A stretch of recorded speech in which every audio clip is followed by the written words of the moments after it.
So thousands of motorists in Gauteng are driving around with expired licenses, largely because of the backlog created by the closure of these centres during the hard lockdown, with less than 2 months to go before the festive season, which usually sees a large number of motorists driving to long distances. This might be an even bigger problem. Joining us to give us a sense of the extent of this issue and how best they'll tackle it, let's bring in Gauteng Transport MEC Jacob Mamabolo. MEC, thanks very much for your time. Welcome to News at Prime. A man certainly wearing many hats at different points of our dealing with the COVID-19 pandemic. The hat we have you on for now is you in your capacity as Transport MEC. And of course, as a start, I have to ask you for reaction to that national taxi lekgotla. It's just wrapped up, and it appears there are promises of a regulated, formalized taxi industry, something you've called for quite a long time. Well, let me congratulate Minister Mbalula for holding together with all MSCs in the country, or working together to convene the National Taxi Lekgotla. But also, whilst I extend my greetings to you and to all the viewers, so for us as a province, as you correctly say, we have had a very successful Lekgotla in July 2019, and we really welcome progress made, national effort, which will definitely take all of us forward. So to that extent, we are closing the 2020 October Transport Month definitely on a positive note with respect to the work being done in the taxi industry. All right. What we did have you on for today specifically, though, is around issues to do with these licenses and these expired licenses. Of course, the hard lockdown has seen many people stay away from the traffic department, not able to renew their licenses timeously, and that's putting it lightly. How big is this problem from the department side? Because I can just anecdotally get a sense of how extensive the issue is. But from your end, how much of an issue are these backlogs? Let me confirm that the problem is quite huge. We receive reports on a regular basis from motorists and members of the public that are visiting our licensing centers, and it is very clear that we do have a formidable challenge on our doorstep, and the nature of the problem manifests itself through the massive backlogs that we are sitting with because of the period of the national lockdown.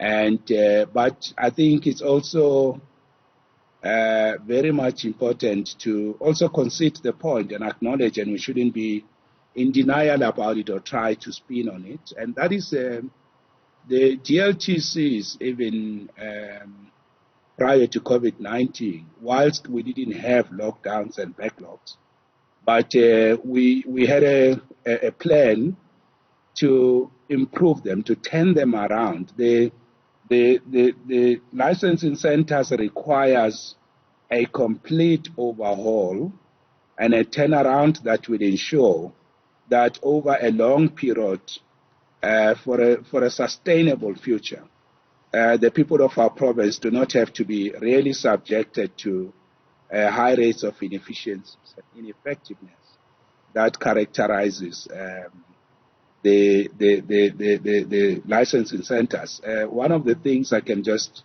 indicate is that historically, over the past years, let me put it that way, the licensing centers were given to municipalities through a memorandum of understanding. And it is becoming very clear that the required investments, for example, in technology, that will be able to bring great relief on a service that is easy to automate and give people, including corporate entities, a good and efficient service, that has not happened. And one of the things we are in discussions with municipalities is, should this MOU that gave them to municipalities, and we can clearly see there are no remarkable efforts to invest and improve in their operations, shouldn't we have discussions on that and hopefully be able to find a better way forward on that matter? So that's where we are. No denial, there are challenges, there are difficulties. We have put in a short-term improvement program to try to catch up, but it is clear that the severity of the impact and the deadlocks and the number of people that need this document is quite huge. Yeah. And the capacity. So, MEC, the obvious question then becomes, how should officers on the ground respond to motorists who find themselves in this predicament, not of their own doing? And I ask this because I know specifically of a case where someone is actually waiting on their license disc because they applied for it through, I think FNB has an option where you can do something with their app. They're waiting for the licenses to be delivered to them. They were stopped by officers during a roadblock who rightly do an inspection and was fined about 1,000 rand, whilst you're admitting that there is this backlog. So how should officers during roadblocks respond to people who find themselves in this predicament? Let me just make also this announcement that I've made a commitment that next week, and I think this will start probably on Wednesday, if not Tuesday, I'm going to be visiting all the centers in the province to enforce the recovery program that we have put in place. So I'll be going to all of them, intervening, working with officials to bring a sense of urgency and to crack the whip on the problems we are seeing. There's an allegation that we have received that one of the things that is causing long queues is conduct that borders apparently on a booking system that is being corrupted and favors being made to block spaces. So we are investigating that allegation, and that's part of the quick interventions we'll be making. But together with the MMCs in the municipalities, we will be going ourselves to these institutions just starting this week that we are entering now. And I'm quite sure that things will never be the same once we go in there to help them based on their own responses and what we'll be seeing, to then say what should be done and what should be done better. And I can assure you, once the leadership goes and descend on these institutions with law enforcement agencies to check the evidence on clear cases of corruption, as the allegations have been made, I can tell you it's going to change quick and fast. So we want, by the time we go into the festive season, to make sure that we have cracked the whip and we have cleared the backlogs, and we can be able to stabilize operations in the next, starting next week. I can promise the residents of Gauteng that we are coming quick and fast. And if I were to wear one cap, I visited about 25 health facilities in a week. So that experience, it's quite possible. I visited 15 families in Mamelodi over 2 days, over a weekend, of people that were killed in Mata. So based on those practical experience, I can tell you in 2 weeks' time, starting next week, I can assure the people that they will feel a sense of change in how these problems are manifesting themselves. Okay, I hear you, MEC, but my question is still largely unanswered. In the interim, the hours between now and Wednesday are many.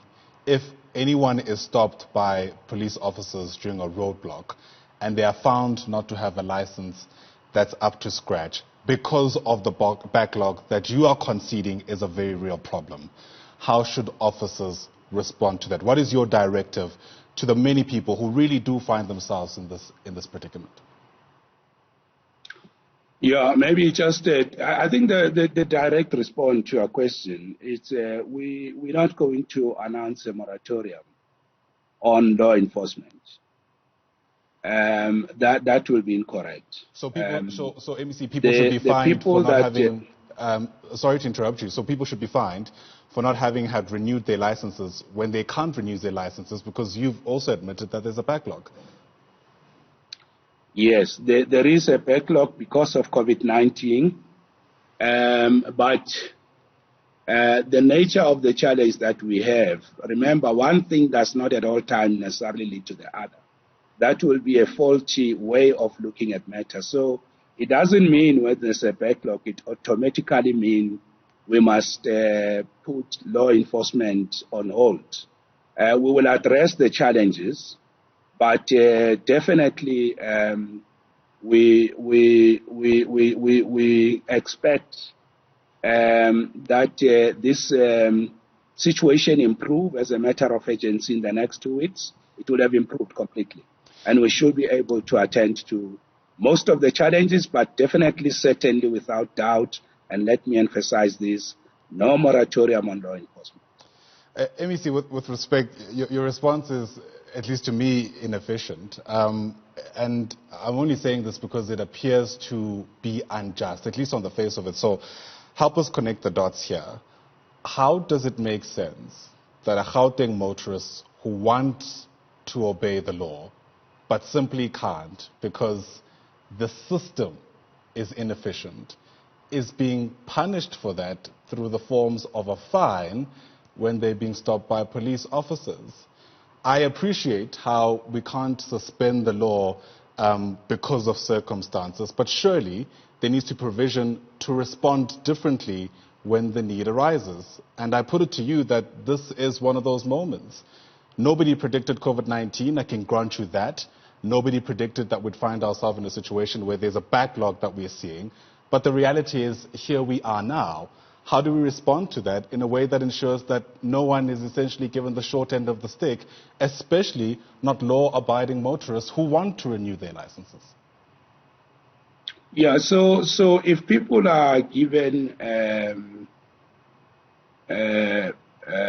fines and the law enforcement says to them this is how the matters will be dealt with, and they're given fines that they're expected to pay, I guess these are matters that people will be within their right to explore various options. But at this point, there is no sufficient ground, whilst there is a problem, that requires to suspend our law enforcement operations and compliance. But I think the point is made, the point is well understood, and the point is it's a very valid point. But as I'm saying, the nature of the problem does not equate and come way not closer to requiring that we lift the law enforcement operations. But I think it's a matter that facts and evidence presented to us will always be guided by facts. As we always said, even during the lockdown, we're not guided by orthodoxy and dogma. We're guided by facts and scientific information. But so the point I'm making is that at this point, policies stand, and also these policies are regulated at national level. But I think there's a point made here, and I acknowledge it. And it's a matter that will continue to be assisted with, and it remains within our purview.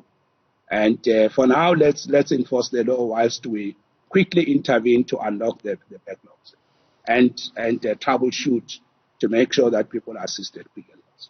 All right, that's the time we have, MEC. I had so many other questions to pose to you, but I hope, at least it sounds like you appreciate ways through which the context in its current form falls short of addressing the uniqueness of our challenges. But thanks very much, nonetheless, for coming on to News at Prime, for giving us your take on this. Jacob Mamabolo is the Gauteng Transport MEC. Thanks once again.